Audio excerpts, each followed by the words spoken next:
Step 1.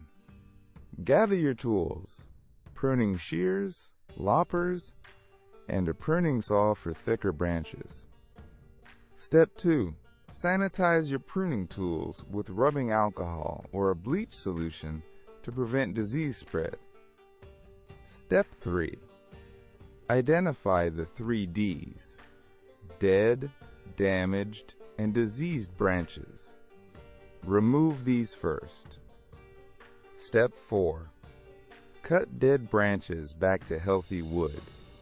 Look for green tissue beneath the bark. Step 5. Remove branches that are crossing or rubbing against each other to prevent wounds. Step 6. Eliminate any suckers growing from the base of the tree or water sprouts from the trunk. Step 7. Open up the center of the tree to allow sunlight and air circulation to reach all parts. Step 8.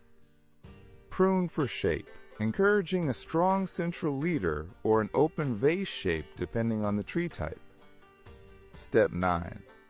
Make clean cuts just outside the branch collar, the swollen area where the branch meets the trunk. Step 10. Avoid leaving stubs when pruning. These can attract pests and diseases to your tree. Step 11. Thin out fruit-bearing branches if they are too crowded, leaving space for fruit to develop. Step 12.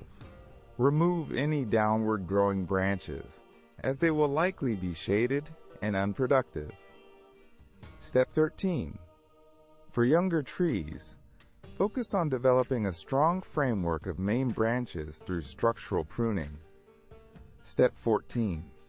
Seal large pruning cuts, over 2 inches in diameter, with tree wound sealant to protect against infection. Step 15. Dispose of pruned branches properly to prevent the spread of any potential diseases or pests.